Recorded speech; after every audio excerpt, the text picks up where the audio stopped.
Hi friends, ఎలా ఉన్నారు? మా గిరిజనులకు చేపలు వేటాడని తప్పనిసరి. రకరకాల పద్ధతుల ద్వారా వాళ్ళు చేపలు పడతారు.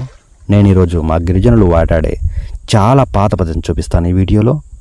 వీడియో మాత్రం ఎక్కడా స్కిప్ చేయకుండా పూర్తిగా చూసేయండి. ఎండాకాలం వచ్చిందంటే వాగులోని కుంటలు నీరింకిపోతాయి.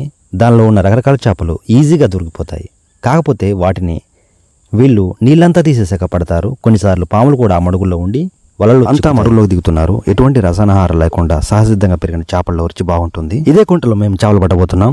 చూద్దాం ఈరోజు ఎలాంటి చేపలు మాకు దొరుకుతాయో. చేపలు పట్టడం అంటే నాకు చాలా సరదా. మా గిరిజనులు వాడే చాలా పాత పద్ధతి ద్వారా చేపలు పట్టబోతున్నాం ఈరోజు. గిరిజనులు మూకుమ్మడిగా చేపల వేట చేస్తారు. దొరికిన వాటిని సమభాగాలుగా చేసుకుని పంచుకుంటారు. చూడండి, పైనుంచి వస్తున్నారు. ఇంకా పిల్లలకు చిన్ననాటి నుండే వేట అనేది పరిచయం చేస్తారు. ఇక్కడ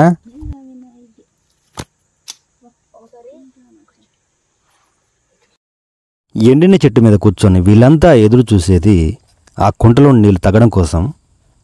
తగ్గిన వెంటనే ఆ మడుగులో దిగి చేపలు పడదామన్న వీళ్ళ ప్రయత్నం.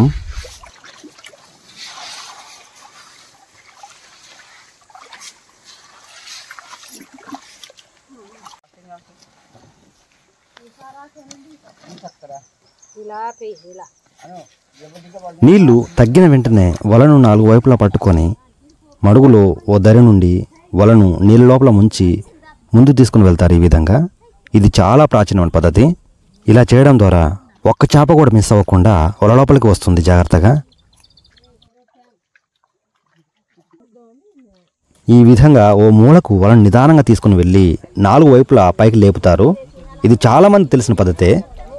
ఈ పద్ధతి ముఖ్యంగా చిన్నగా ఉన్న కుంటల్లో మడుగుల్లో చాలా బాగా పనికి వస్తుంది.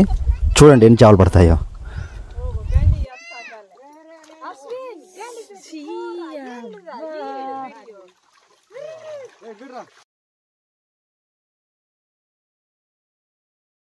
బస్తర పెట్టు, బస్తర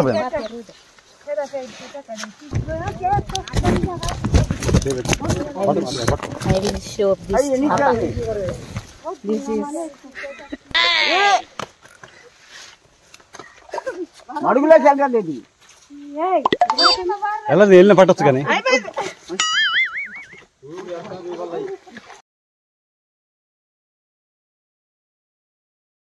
చూసారుగా, ఒక్కసారికి 60 బకెట్ రకరకాల చేపలు దొరికాయి.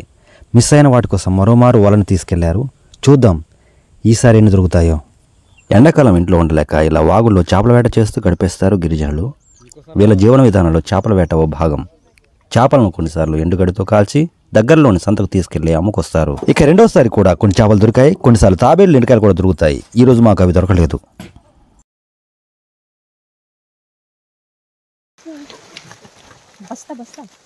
ఎక్కడ చిన్నమా దగ్గర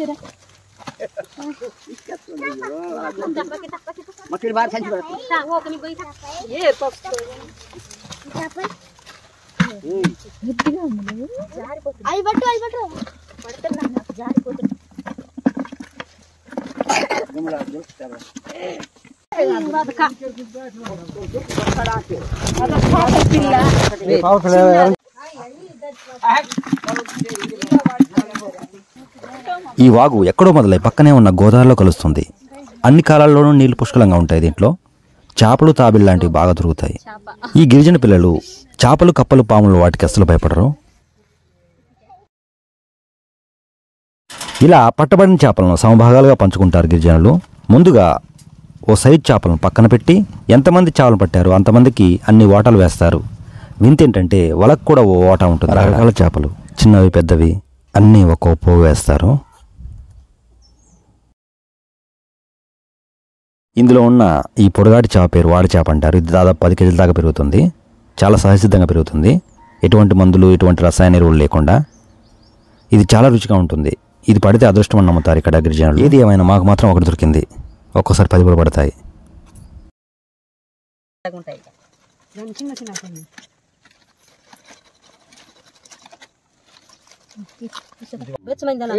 మొత్తం 9 మంది.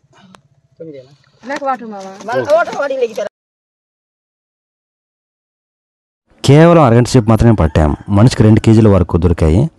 ఈరోజు అందరి ఇళ్లలో చేపల కూర. ఈరోజు సూపర్. వారంలో 3 రోజులు ఇదే పనిలో ఉంటారు ఇక్కడ గిరిజనులు. మా వీడియో నచ్చింది అనుకుంటున్నాను ఫ్రెండ్స్. చివరి వరకు చూసినందుకు ధన్యవాదాలు. ఇంకా మరెన్నో వీడియోలు మీ ముందుకు తెస్తాను. ముందైతే ఈ వీడియోని లైక్ షేర్ చేయండి. వీలైతే మా ఛానల్ తప్పకుండా సబ్స్క్రైబ్ చేసుకోండి. చూసి వెళ్ళిపోకుండా గట్టిగా ఓ లైక్ వేసుకోండి. మన ఛానల్ను గుర్తుపెట్టుకోండి. మరో వీడియోతో మళ్ళీ కలుద్దాం. మీ మిత్రుడు సూర్య.